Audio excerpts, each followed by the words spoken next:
pertama akan dihormati oleh orang lain, diberikan kepercayaan orang lain. Dan apapun yang kita laksanakan, baik dalam hal-hal seperti mandi, makan, berkata, apalagi beribadah, itu pasti akan memerlukan ilmu. Ayat ini menjelaskan juga tentang berlapang-lapanglah kalian dalam bermajelis ilmu.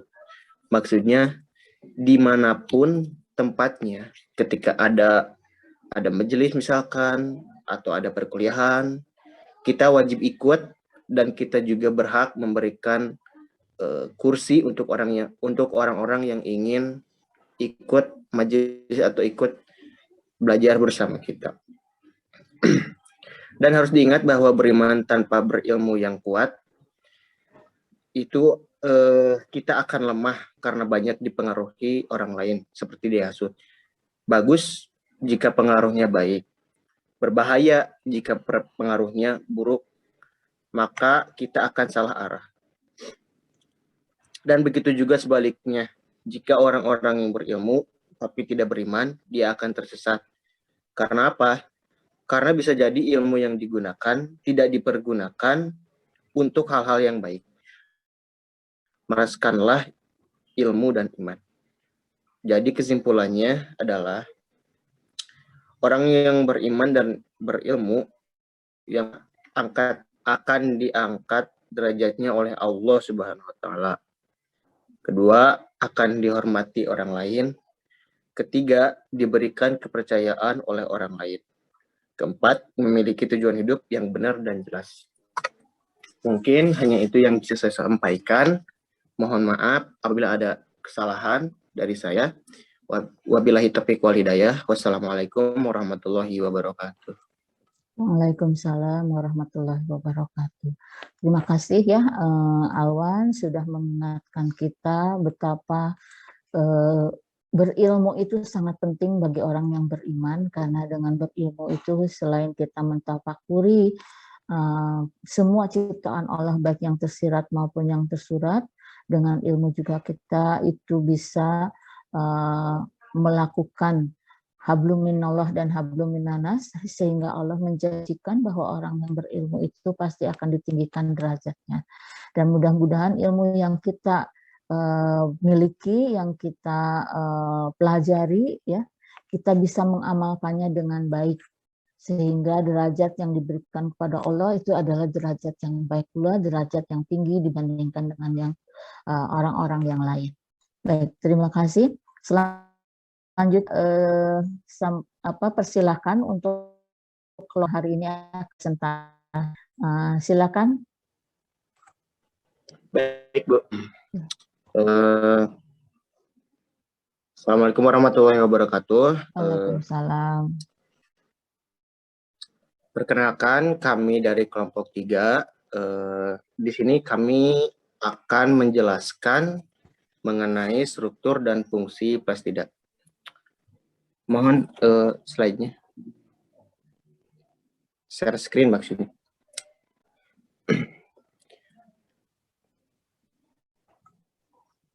Yang pertama di sini ada plastida.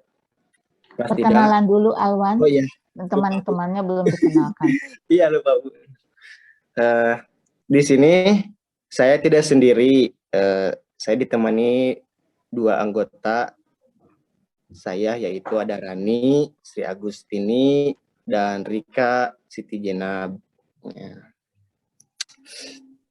Ya, langsung saja ke materi ya, kawan-kawan. Mangga slide-nya next. Merupakan organel yang mengandung klorofil, berfungsi pada fotosintesis. Kloroplas berwarna hijau karena mengandung klorofil. Dan di kloroplas juga ada jenis-jenisnya. Yang pertama ada warna hijau biru. Klorofil B memantulkan warna hijau, klorofil D memantulkan. Untuk materi yang kedua yaitu struktur. Rani, mangga. Assalamualaikum. Waalaikumsalam. Baik, di sini saya akan menjelaskan struktur plastida. Yang pertama yaitu ada membran luar, mempunyai suatu permukaan yang rata dan berfungsi untuk mengatur dan mengontrol keluar masuknya zat. Yang kedua yaitu ada ruang antar membran. Pada bagian ini sangat permeabel terhadap zat yang masuk. Yang ketiga yaitu ada membran dalam. Membran dalam pada bagian ini berfungsi sebagai pembungkus sebuah cairan kloroplas yang disebut dengan stroma. Yang keempat ada stroma, yaitu yang dimana pada jenis ini berfungsi sebagai tempat terjadinya berupa alimum dan pati. Yang kelima ada lumen tikaloid. Lumen tikaloid adalah membran dalam berlipat berpasangan yang disebut lamela secara berkala. Lamela ini membesar, membentuk gelembung pipih yang terbungkus membran dan dinamakan tikaloid. Selanjutnya ada membran tikaloid. Membran tikaloid yaitu penyimpanan pigmen-pigmen fotosintesis yang terlibat dalam fase fotosintesis bergantung pada cahaya. Selanjutnya ada granum. Granum yaitu tumpukan-tumpukan tikaloid yang berfungsi sebagai tempat berlangsungnya reaksi terang. Selanjutnya ada pati. Pati di sini merupakan organel atau bahan dasar pembentukan hasil fotosintesis. Selanjutnya ada ribosom. Ribosom adalah tempat berlangsungnya suatu sintesis protein. Yang selanjutnya DNA plastida, yaitu berfungsi dalam mengatur seluruh kegiatan dalam sel. Yang terakhir yaitu ada plastoglobula, merupakan senyawa kimiawi yang terkandung dalam kloroplas tumbuhan. Baik, hanya segitu yang dapat saya sampaikan. Selanjutnya akan dilanjutkan oleh Teh Rika.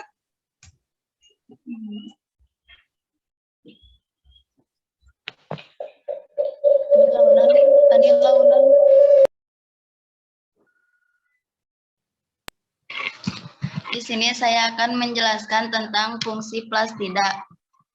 Yang pertama, plastida berfungsi dalam proses fotosintesis. Fungsi plastida ini dilakukan oleh kloroplas sebagai unit yang mengandung banyak pigmen klorofil untuk melakukan fotosintesis. Yang kedua, fungsi plastida dalam perubahan warna. Fungsi plastida ini sangat erat pengaruhnya dalam proses penyerbukan dan penyebaran biji pada tumbuhan. Dengan terjadinya perubahan warna, organisme seperti serangga akan berminat untuk melakukan penyerbukan. Oleh karena itu, banyak juga ditemukan plastida jenis kromoplas pada bunga. Yang ketiga, fungsi plastida itu meningkatkan penyimpanan cadangan makanan. Fungsi plastida ini diperankan oleh kromoplas dan leukoplas. Perubahan kloroplas menjadi kromoplas mengakibatkan peningkatan kemampuan jaringan dan sel dalam menyerap bahan-bahan yang larut dalam air seperti karbohidrat. Selanjutnya, fungsi plastida itu menyimpan makanan. Fungsi plastida ini diperankan oleh kromoplas dalam jumlah sedikit dan diperankan oleh leukoplas, seperti amiloplas untuk penyimpanan amilum, elaioplas untuk lipid atau lemak, dan proteinoplas untuk protein. Selanjutnya, fungsi plastida ini ada produksi asam amino dan protein. Fungsi plastida ini dilakukan oleh leukoplas. Selanjutnya, fungsi plastida itu tempat terjadinya reaksi terang yang penting dalam proses pembentukan makanan. Fungsi ini tentu saja terjadi utamanya di kloroplas. Sekian penjelasan dari saya. Selanjutnya dikembalikan ke moderator. Baik, mungkin hanya itu yang bisa kami sampaikan mengenai struktur dan fungsi plastida. Bila mana ada yang ingin ditanyakan, mangga kami membuka sesi pertanyaan. Ya, silakan. Siapa yang mau bertanya? Silakan.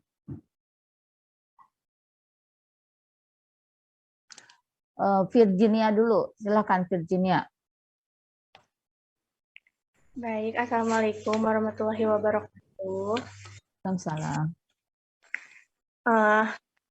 Izin bertanya, apabila organel ini tidak berfungsi dengan baik, hal apa yang akan terjadi, dan jika tidak berfungsi, apa faktor penyebabnya? Terima kasih. Mau langsung dijawab atau mau direkap dulu, Alwan? Langsung jawab Ya, saja, Bu. silakan. Mangga.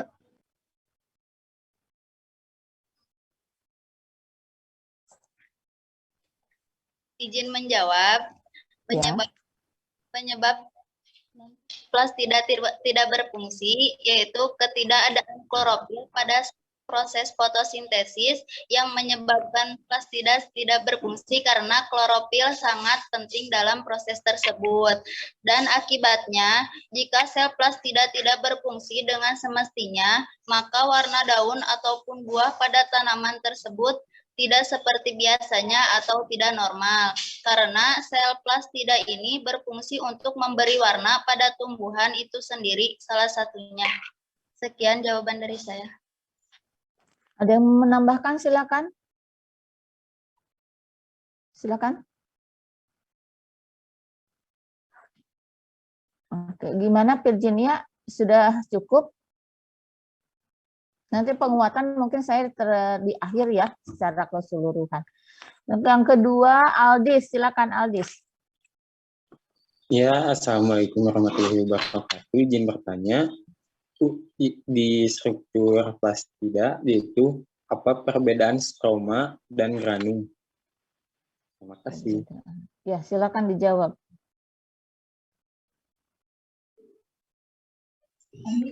Baik, izin menjawab. Grana, perbedaan grana dan stroma ya, Aldis? Ya. Grana dan stroma adalah dua struktur kloroplas. Kloroplas adalah organ di mana reaksi fotosintesis berlangsung. Perbedaan utama antara grana dan stroma adalah grana merupakan piringan seperti cakram yang tertanam di stroma. Sedangkan stroma itu sendiri adalah materi kloroplas yang mirip dengan jeli. Segitu aja, Aldis. Paham nggak? Mana Aldis gimana? Udah puas atau masih ada yang ditanyakan? Sudah Ibu, sudah agak Sudah. Oke. Selanjutnya Faisal.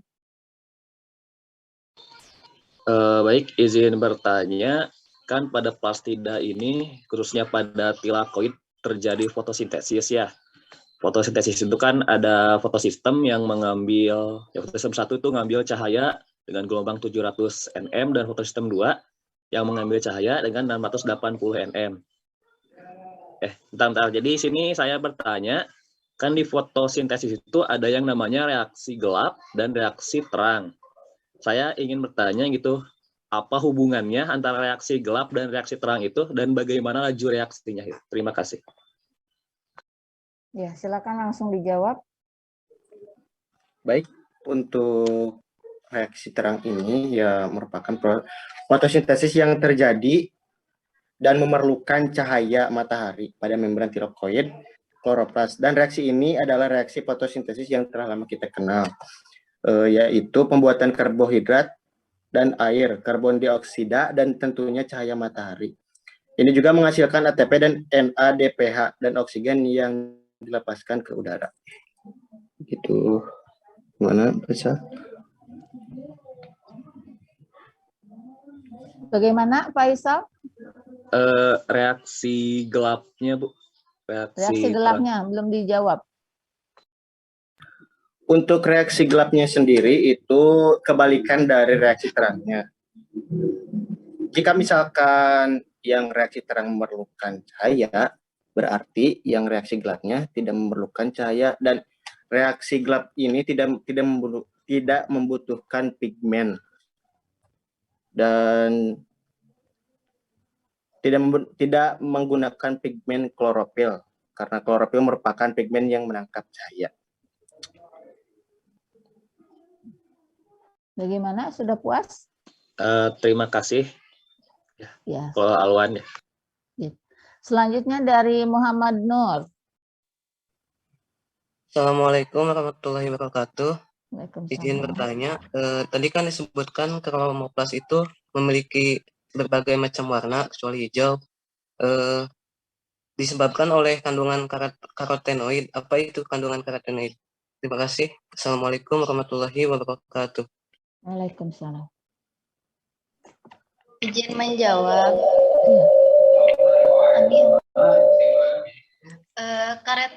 Karotenoid adalah senyawa kimia yang memberi warna alami pada buah dan sayuran.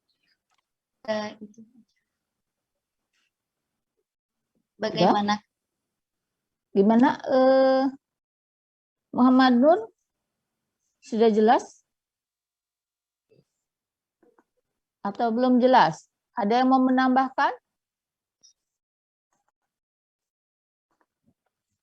Ada yang mau menambahkan untuk jawaban tentang karotenoid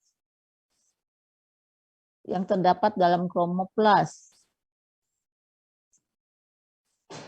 Oke, saya kasih kesempatan nanti ya untuk memberi tambahan. Silakan untuk dipikirkan dulu. Kemudian Ana, silakan Ana untuk bertanya.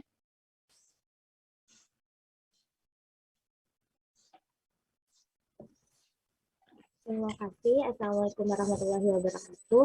Izin bertanya, tadi sudah dijelaskan mengenai fungsi dan juga deskripsi struktur plastida ya. Nah, kalau tidak salah untuk terima kasih. Apa nggak jelas? Ana punten barusan apa pertanyaannya nggak jelas, suaranya endut-endutan. Mohon maaf Ibu, apakah terdengar? Ya, sok kedengaran sekarang. Izin bertanya, tadi kan mengenai sudah dijelaskan ya deskripsi dan juga fungsi dari struktur plastida itu apa saja. Nah, kalau tidak salah untuk lumen tilakoid itu belum dijelaskan fungsinya. Nah, untuk pertanyaannya adalah fungsi dari lumen tilakoid itu apa? Terima kasih. Oke. Ya, silakan dijawab untuk kelompok 3. Assalamualaikum, izin menjawab. Ya. Anak fungsi lumen tilakoid ya? Iya. Yaitu membran dalam berlipat berpasangan yang disebut lamela secara berkala. Lamela ini membesar membentuk gelombang pipih yang terbungkus membran yang dinamakan tilakoid. Itu Anak. Izin menambahkan Ibu. Iya, silakan, silakan. Lumen ini berfungsi juga sebagai zat-zat penyimpan makanan yang diperlukan untuk sel itu sendiri. Terletak di jaringan yang berongga atau yang beruang, begitu Bu. Sudah? Ada yang menambahkan lagi? Mungkin dari teman-teman lain di luar anggota kelompok juga boleh menambahkan, silakan. Ada? Baik, kita lanjut ke pertanyaan berikutnya. Silakan Ajeng. Iya, ya nggak apa-apa.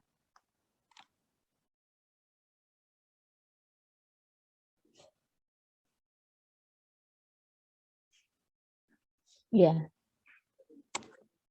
Ya, silakan dijawab.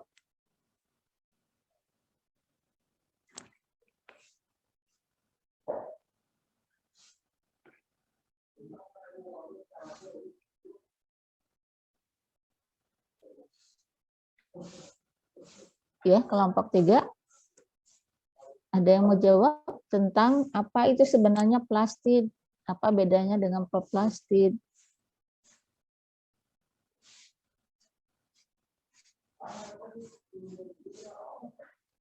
Ada teman-teman lain ada yang tahu?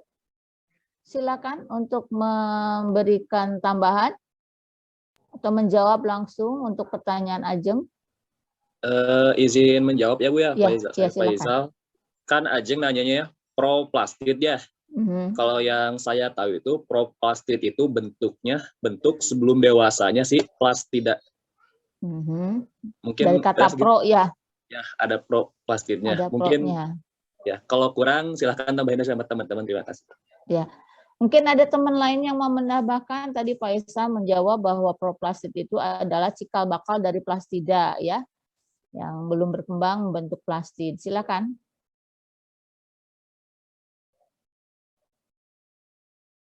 Dari kelompok 3 ada yang mau ditambahkan?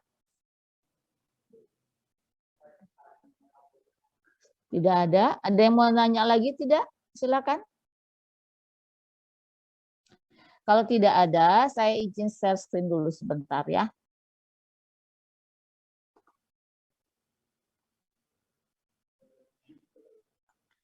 Jadi yang kita sebut sebagai plastida ya, itu adalah suatu organel yang dikelilingi oleh membran. Jadi ada organel di dalam sel itu yang dikelilingi oleh membran, berfungsi untuk menyimpan sesuatu. Sesuatu itu apa? Macam-macam, ya. Nah, plastida itu hanya ada pada tumbuhan, pada sel tumbuhan, tidak ada pada sel hewan. Ya, jadi jangan berharap Anda akan menemukan plastida pada sel hewan, walaupun hewan itu ada yang memiliki warna, ya. Rambut kita berwarna hitam, kemudian kulit kita berwarna sawo matang atau sawo busuk, misalnya ya. Ada iris mata kita berwarna coklat atau berwarna hitam, itu memiliki warna, tapi ketika melihat selnya, jangan harap Anda dapat menemukan plastida. Hanya ada pada tumbuhan. Kemudian plastida, ya, ini awalnya cikal bakalnya itu memang ada dari kata proplastid atau proplastida. Nanti proplastid ini akan berkembang.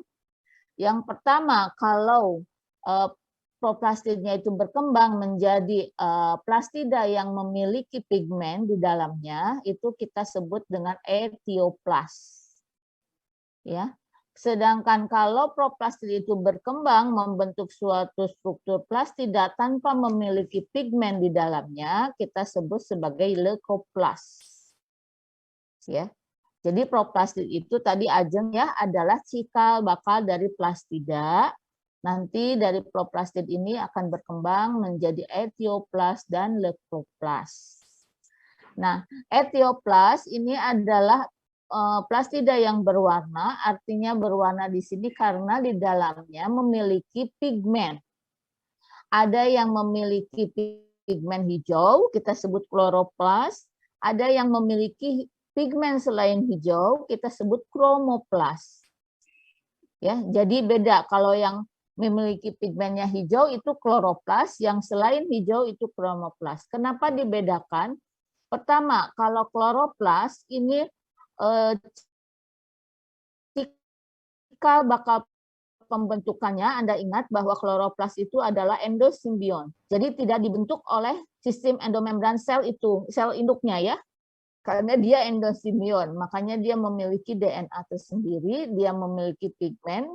Sebenarnya di dalam kloroplas ini tidak hanya klorofil pigmennya, tapi juga ada karotenoid.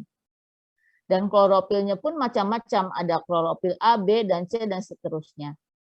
Sedangkan pada kromoplas, ya, pada kromoplas ini dia adalah struktur bermembran yang di dalamnya itu berisi zat-zat, ya, apakah itu metabolit primer tumbuhan atau sekunder, dan zat-zat itu ada yang memiliki warna. Dan warna inilah yang nanti akan memberikan warna pada tumbuhan. Apakah misalnya warna pada kelopak bunga, dan mahkota bunga, warna pada buah, dan sebagainya. Ya, ini yang memberikan warna adalah pigmen-pigmen yang terdapat pada kromoplas. Jadi di dalam kromoplas itu pigmen atau metabolit yang lain hanya disimpan. Tidak ada aktivitas lain. Paling aktivitasnya adalah perombakan zat, ya. Perombakan zat untuk proses tumbuh kembang tumbuhan, sedangkan pada kloroplas ini ada proses yang utama, yaitu adanya fotosintesis. Sehingga tadi di kelompok 3 menjelaskan untuk struktur yang dicontohkan adalah kloroplas saja, sedangkan kromoplas tidak dicontohkan karena pada kromoplas itu hanya berupa organel bermembran kemudian berisi senyawa. Sudah aja seperti itu, tidak ada struktur lain. Beda dengan kloroplas. Nah, kemudian untuk leukoplas ini plastidanya itu tidak berpigmen. Ya, strukturnya hampir sama dengan kloroplas, hanya beda isinya. Kalau kromoplasma ada pigmennya, kalau leukoplas tidak ada pigmennya, tapi fungsinya sama, yaitu tempat menyimpan cadangan makanan, ya. Kemudian jenis leukoplas ini berdasarkan jenis makanan yang disimpannya itu, ya, itu dibagi menjadi 3. Ada yang kita sebut amiloplas. Kalau misalnya di dalam leukoplas itu isinya adalah amilum atau pati, ya, atau karbohidrat yang disimpan di dalam plastida leukoplas ini. Kalau isinya karbohidrat kita sebut amiloplas. Kalau isinya minyak atau lemak, nah, plastidanya kita sebut elaioplas. Tapi nggak ada nih di sini nggak ada minyak, tapi yang disimpan ini protein, kita sebut proteinoplas. Ya.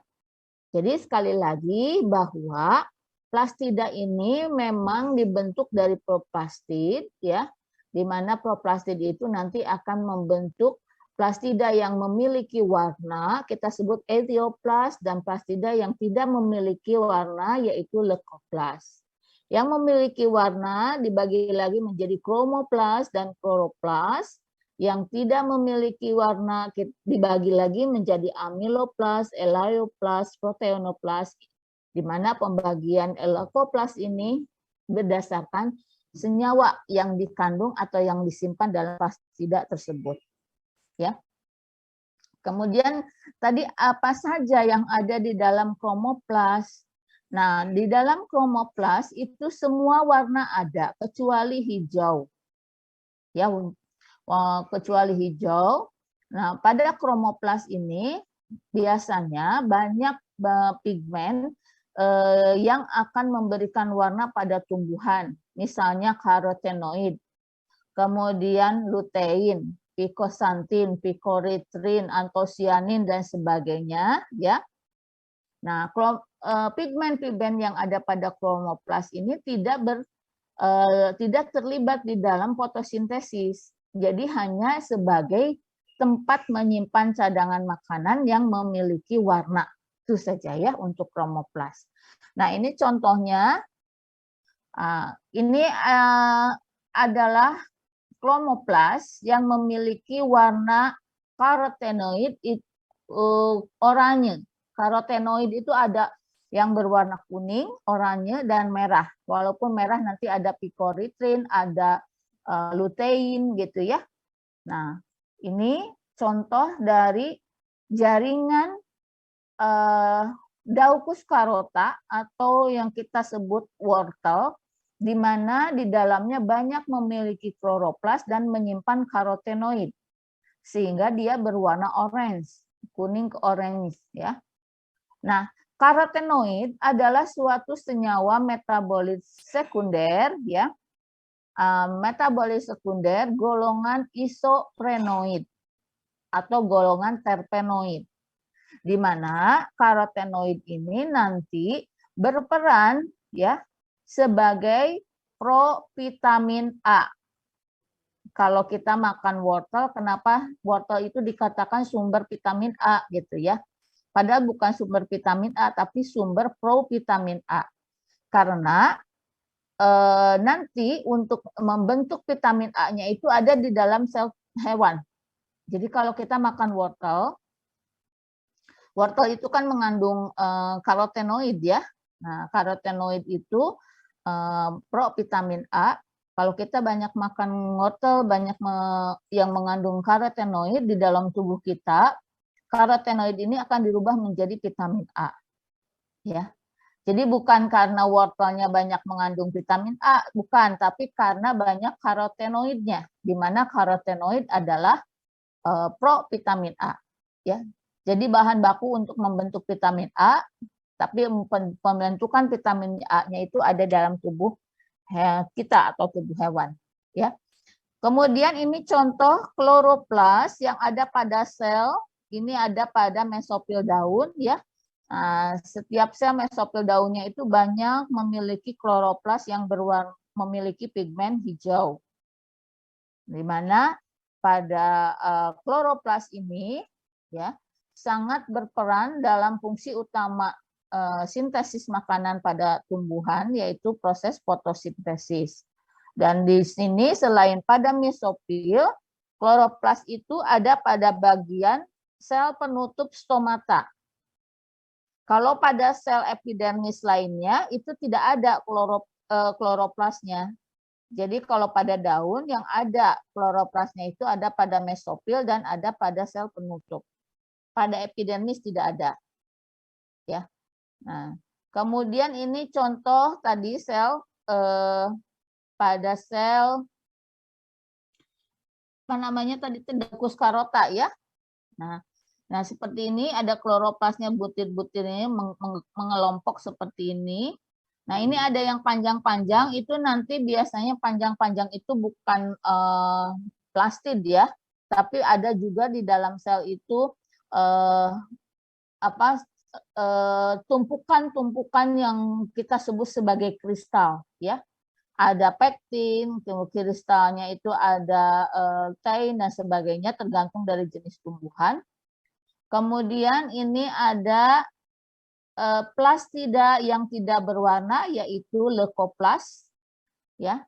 Di mana di sini yang gambar ini menunjukkan bahwa leukoplasnya itu berisi amilum, sehingga kita sebut leukoplasnya ini amiloplas atau plastida yang berisi plastid.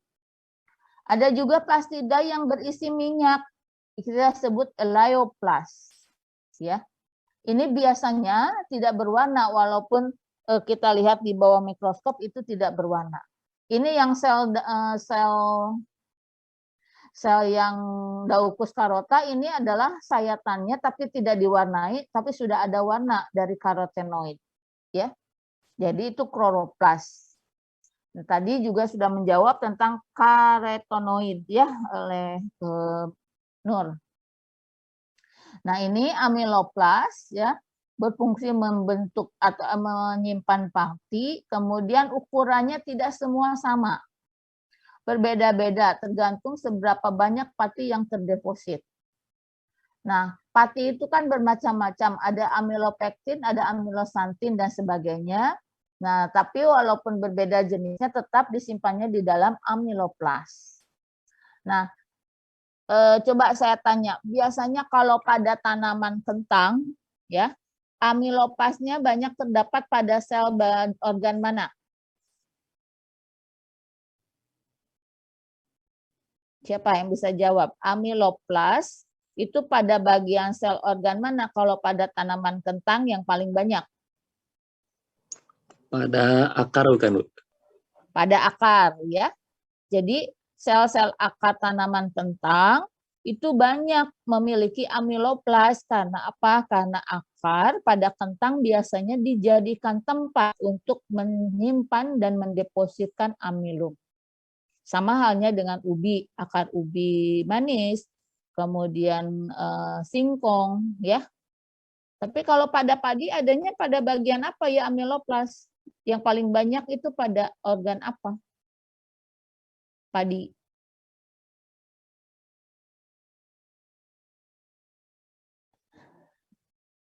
Organ apa padi yang paling banyak memiliki amiloplas?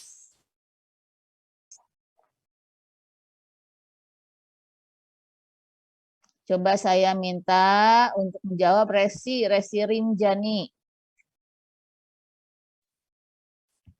Pada bagian organ apa tanaman padi yang banyak memiliki amiloplas?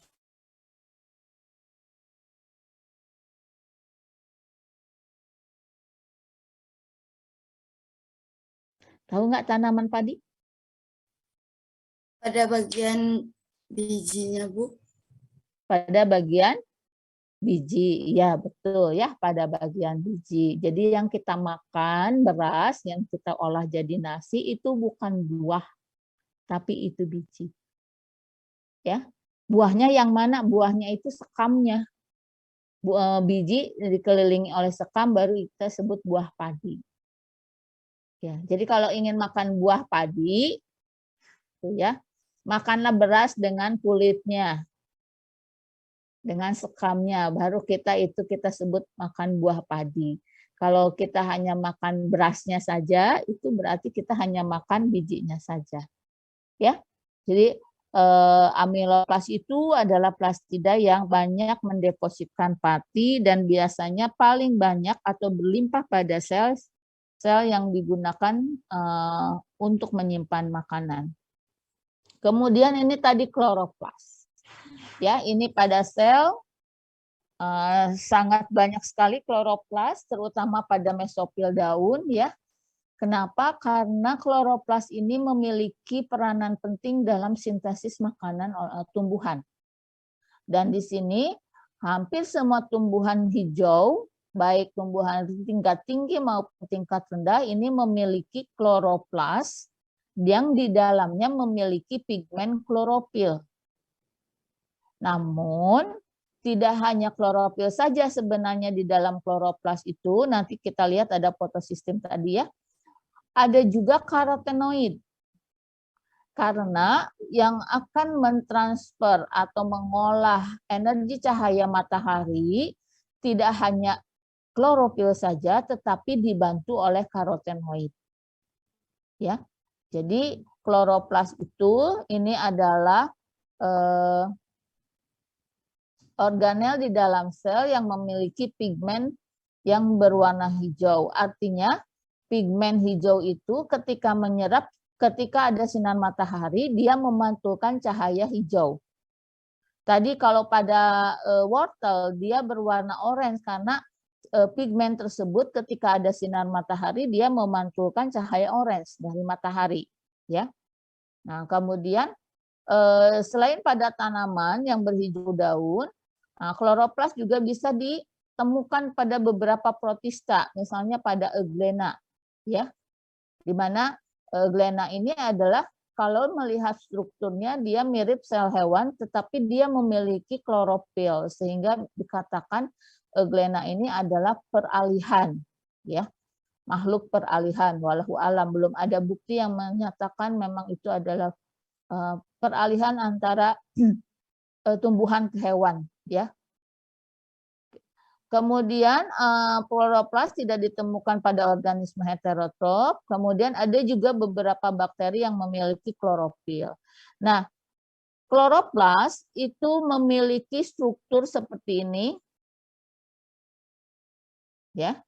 Nah, strukturnya seperti ini sudah dibahas dari kelompok 1 itu bahwa dia memiliki double membran, ya. Kemudian bagian dalamnya ada ruangan yang berisi cairan kental yang kita sebut stroma. Dan di dalam stroma ini ada tumpukan-tumpukan seperti koin, seperti cakram pipih, ya, membentuk tumpukan yang kita sebut tumpukannya ini adalah grana. Ya, satuannya kita sebut granum, kalau ditumpuk seperti ini kita sebut grana. Sedangkan cairan kentalnya tadi kita sebut stroma. Ya.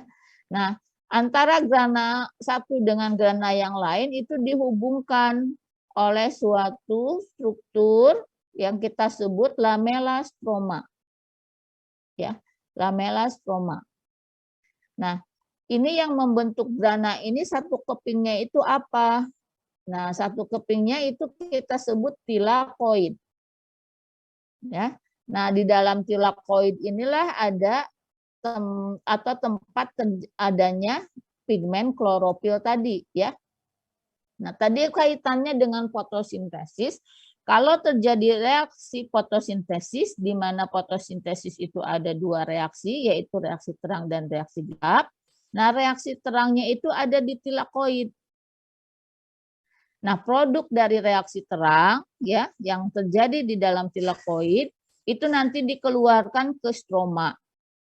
Ya. Di antaranya adalah produk reaksi terang yang dikeluarkan ke stroma itu adalah NADPH2, ATP, ya, dikeluarkan ke stroma, ke cairan kental tadi. Nah, di dalam stroma itu nanti terjadi reaksi gelap, ya, yaitu reaksi yang tidak memerlukan cahaya. Kenapa? Karena di dalam stroma tidak ada pigmen yang bisa mengkonvert cahaya matahari. Jadi hanya terjadi reaksi terang memanfaatkan sinar matahari itu hanya di tilakoid. Nah, di tilakoid itu seperti apa sih? Oke, kita lihat ya. Tilakoid kita lihat nih ada kepingan yang ditumpuk, satunya kita sebut tilakoid. Kita ambil nih tilakoid. Ternyata tilakoid ini di dalamnya itu memiliki ruang. Tilakoid memiliki membran dan di dalamnya memiliki ruang. Yang kita sebut ruang tadi adalah lumen tilakoid. Ya. Nah, bagian membrannya, membran tilakoid, inilah tempat adanya yang kita sebut fotosistem. Fotosistem itu adalah kompleks enzim dengan kompleks pigmen. Ada fotosistem 2, ada fotosistem 1, ya. Apa bedanya, Bu? Fotosistem 2 dengan fotosistem 1? Bedanya pertama adalah jenis klorofil yang ada pada fotosistem tersebut. Yang kedua adalah panjang gelombang yang dimanfaatkan oleh fotosistem tersebut. Ya. Nah, apa fungsi dari fotosistem? Oh, sorry, ini belum selesai ya. Fotosistem itu yang pertama di sini misalnya kita mulai di fotosistem 2. Nah, di fotosistem 2 itu ada yang kita sebut klorofil dan karotenoid. Klorofil dan karotenoid itu sebenarnya fungsinya sebagai antena. Antena yang menyerap sinar matahari, kemudian dirubah sinar matahari itu dari energi cahaya menjadi energi kimia. Ya. Nah, energi kimia dari sinar matahari itu nanti akan dimanfaatkan untuk hidrolisis air sehingga ada elektron tereksitasi. Nah, elektronnya itu nanti akan mengaktifasi beberapa enzim yang ada pada membran tilakoid. Ya. Mengaktifasi, kemudian itu aktivasi enzim pada membran tilakoid ini karena dilakukan karena adanya transport elektron atau eksitasi elektron, itu kita sebut elektron transport chain. Ya. Oke. Nah, nanti ini ketika energi yang diperoleh fotosistem 2 itu naik, kemudian dimanfaatkan oleh enzim yang ada di di membran tilakoid, dia energinya akan turun. Nah, supaya dia recharge lagi energinya, artinya diberi lagi energinya, masuk ke fotosistem 1. Di fotosistem 1 dapat lagi energi dari cahaya, naik lagi, kemudian dimanfaatkan lagi dalam rantai transport elektron. Nah, produk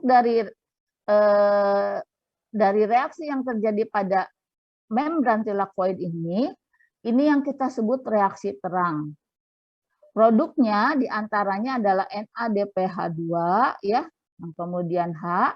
Ini nanti dikeluarkan ke stroma cairan kental pada kloroplas tadi, kemudian nanti digunakan untuk reaksi terang, reaksi gelap, di mana dari reaksi gelap itu baru nanti produk akhirnya berupa amilum atau pati. Jelas ya? Ada pertanyaan dulu sampai sini? Ya, jadi sudah menjawab tadi perbedaan grana dengan stroma, ya. Kemudian hubungan reaksi terang dengan reaksi gelap. Kemudian tadi sebelum saya menjawab tadi untuk pertanyaan Virginia tentang bagaimana kalau plastida tidak berfungsi, ya, saya ingin lanjutkan dulu ke sini. Pertanyaannya, apa bedanya plastida dengan vakuola? Silakan, ada yang menjawab tidak?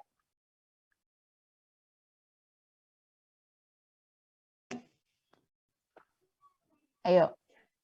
Bu, izin menjawab ya. Boleh. Ya. Kalau kata Pak Salma sih, plastida tempat membuat makanan, kalau vakuola tempat menyimpannya gitu, Bu. Kalau menurut Pak Isa. Ada lagi yang punya pendapat lain?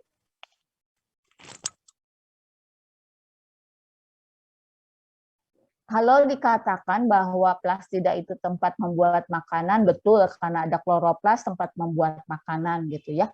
Tapi kan kalau plastida yang lain, yang leukoplas, ya, itu tidak mensintesis makanan, tapi dia hanya menyimpan.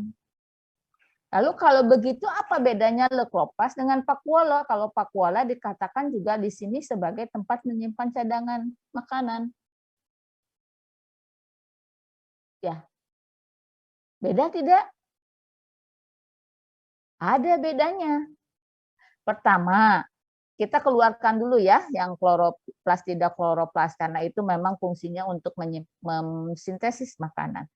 Plastida yang digunakan untuk menyimpan makanan yaitu leukoplas, ya, itu biasanya adalah memang organel bermembran, tapi dia fungsinya hanya untuk menyimpan makanan cadangan tok. Ya, simpan aja di situ sebagai gudang lah, ya. Tapi kalau vakuola itu juga sama, organel yang dibatasi oleh kantung atau membran, tetapi yang dimasukkan ke dalam vakuola itu macam-macam, tidak hanya makanan saja. Ada sisa-sisa metabolisme, ada air, ada mineral, ya. Kemudian ada sampah yang harus dibuang, tapi belum dibuang, disimpan dulu, ya di mana simpannya? Vakuola. Nah, di mana?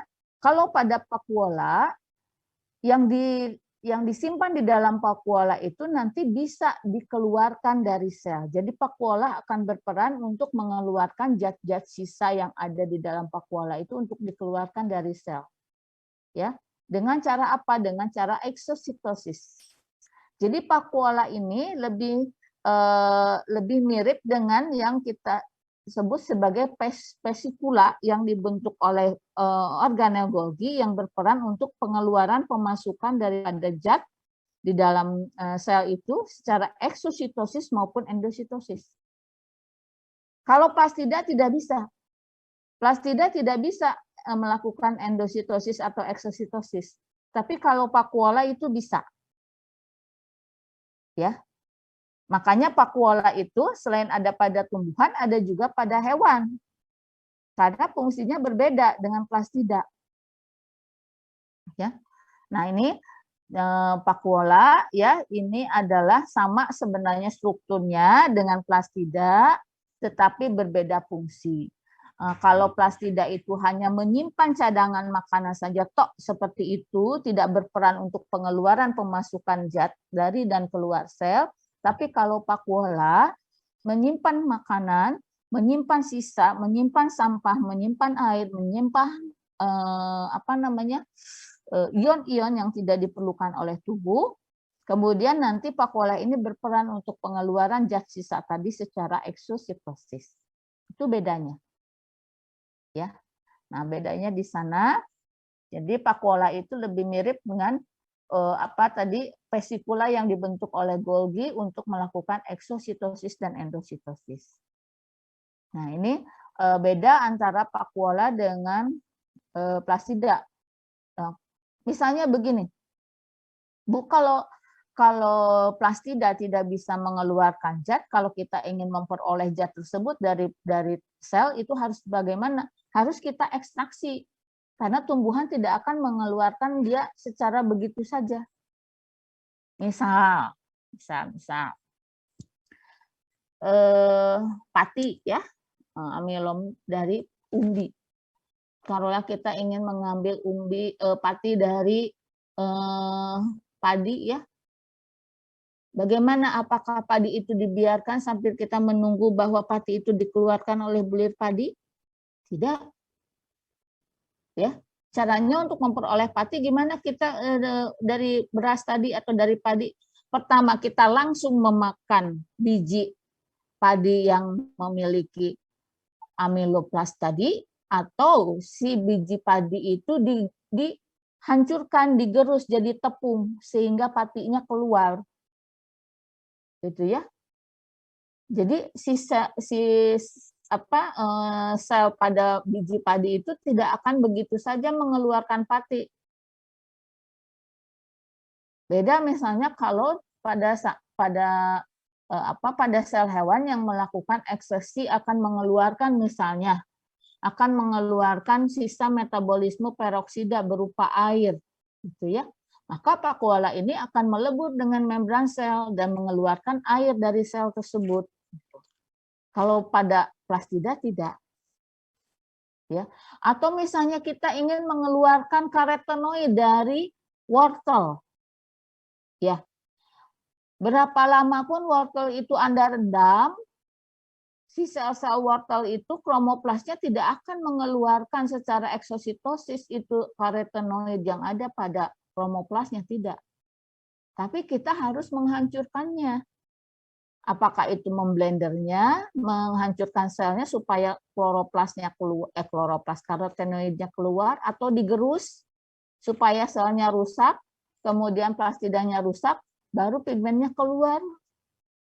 Seperti itu. Ya. Oke. Nah, pada hewan ini ada yang kita sebut pakuala makanan, khususnya hewan bersel satu. Ini sama prinsipnya, pakuala makanan itu untuk mengeluarkan, memasukkan makanan dari dan keluar sel itu dengan endositosis dan eksositosis ya. Ini saya tidak akan bahas lagi karena sudah di yang pertama ya. Nah, kalau pada tumbuhan ini bedanya pakuala tumbuhan sama sel hewan. Kalau pakuala tumbuhan itu jumlahnya sedikit tapi ukurannya besar. Ya, kalau pada sel hewan banyak tapi kecil-kecil. Mengapa? Karena kalau pada tumbuhan, walaupun dia memiliki plastida, tetapi untuk proses ekskresi tumbuhan itu berbeda dengan hewan. Jadi sistem ekskresi pada tumbuhan itu bisa dikatakan tidak memiliki sistem ekspresi ya, karena dia tidak bisa mengeluarkan zat-zatnya itu begitu saja. Sehingga kalau ada kelebihan zat, ada yang harus dibuang dan sebagainya, maka oleh tumbuhan itu disimpan di dalam pakuola. Sehingga pakuola itu pada tumbuhan lebih besar dibandingkan pada hewan, ya. Nah, pakuola pada sel itu akan lebih besar ukurannya pada sel tumbuhan pada jaringan yang lebih tua dibandingkan jaringan yang lebih muda. Ya, ini logikanya kalau jaringan muda mah itu kan aktif bermetabolisme ya, sehingga kalau ada senyawa-senyawa yang dihasilkan itu dimanfaatkan untuk dia tumbuh dan berkembang kalau pada tumbuhan muda. Kalau pada tumbuhan tua itu aktivitas metabolismenya itu menurun. Untuk membelah, untuk berespon terhadap rangsang pada jaringan tua kan menurun. Sehingga ketika ada sisa-sisa makanan, ada produk-produk metabolit, itu lebih banyak disimpan. Sehingga pakualanya pada jaringan tumbuhan yang lebih tua itu lebih besar. Oke, ada sampai pertanyaan sampai sini? Silakan.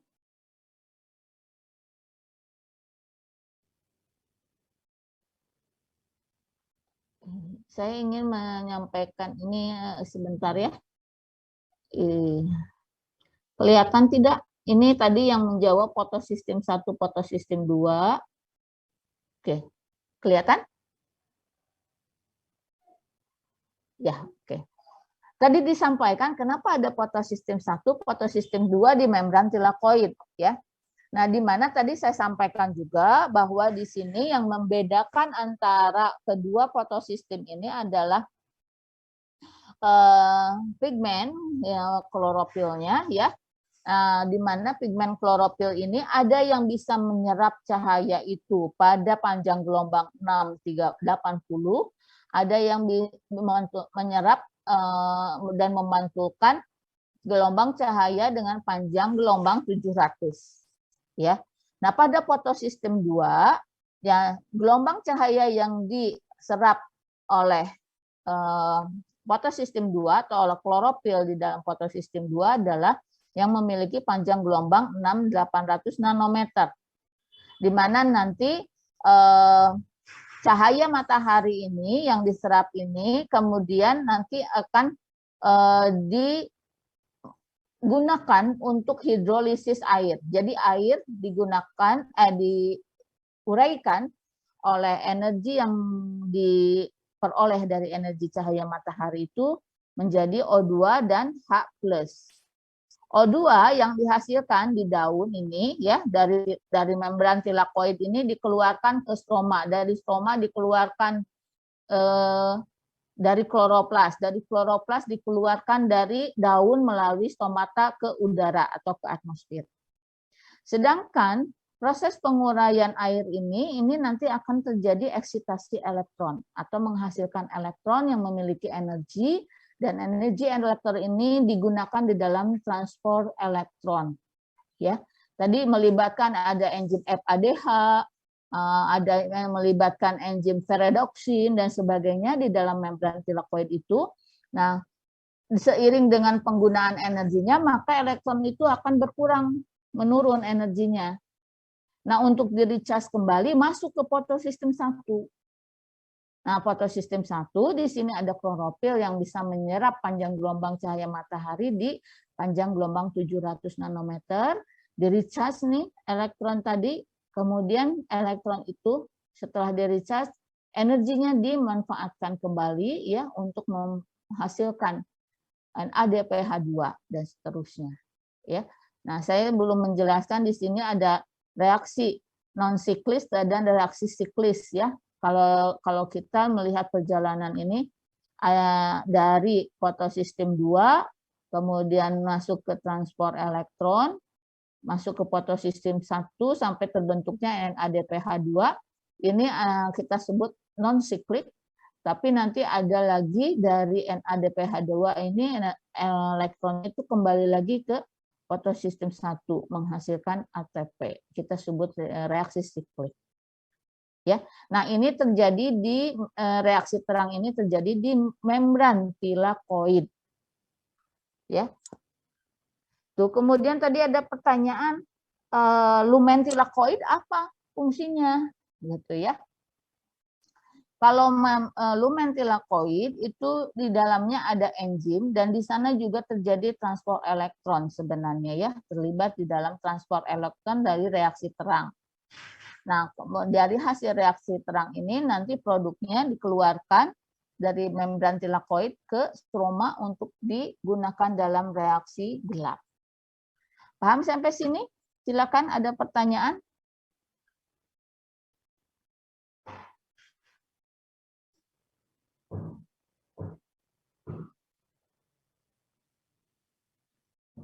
Ya? Atau bingung?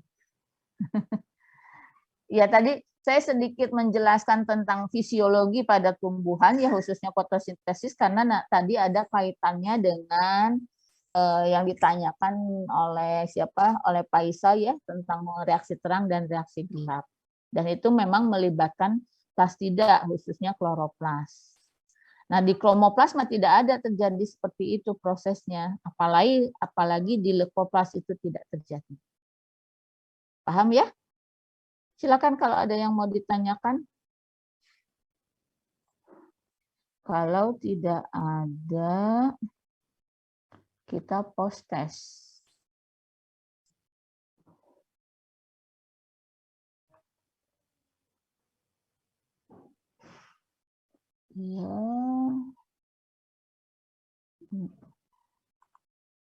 Ya, kalau tidak ada ditanyakan, saya ingin post test dulu, saya akan share linknya di kolom chat. Jangan lupa NIM dengan nama ya. Ini kita jam 8.10 jadi ada waktu 10 menit untuk post test. Ya, silakan. Sudah semua? Kita bahas kalau sudah semua ya. Cung, siapa yang belum selesai? Masa 10 soal mah udah cepet atuh ah. PG lagi. Siapa yang belum selesai? Virginia belum, Ibu. Virginia sok atuh. Anu juga belum, Ibu. Zaki juga belum, Ibu. Oke, saya kasih waktu lagi nih, masih ada 4 menit lah. Oke, sudah ya. Kita bahas sedikit dulu karena masih ada waktu 5 menit supaya lebih paham. Oke, kemasan DNA yang memungkinkan untuk dilakukannya proses replikasi. Nah, coba, siapa yang mau jawab? Apa jawabannya tadi pilihannya? Double helix, Bu. Double helix, betul sekali Faisal ya. Kemudian yang kedua, struktur yang berperan untuk mensintesis RNA ribosom adalah, siapa yang mau jawab?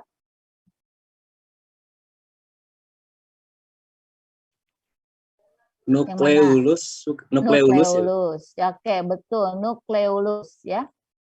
Kemudian proses penerjemahan DNA menjadi protein dilakukan di nukleus, sitoplasma, ribosom messenger, ribosom di mana? Di ribosom itu. Di ribosom, betul ya. Penerjemahan DNA menjadi protein itu di ribosom. Kemudian enzim ATPase yang berperan untuk sintesis ATP terdapat pada membran luar mitokondria, pada klista atau membran dalam mitokondria, pada matriks mitokondria atau ruang antar membran. Di Krista, Ibu. Krista, Ibu. Krista, ya betul. Kemudian organel yang termasuk ke dalam organel endosimbion. Ah, ini mah gampang. Yang mana? Mitokondria, Bu. Mitokondria. Gampangnya soalnya. Nah, klorofil yang berperan dalam mengkonversi energi cahaya menjadi energi kimia terdapat pada, baru aja. Membran tilakoid. Iya, membran tilakoid. Bagian kloroplas yang berfungsi untuk tempat terjadinya reaksi terang fotosintesis adalah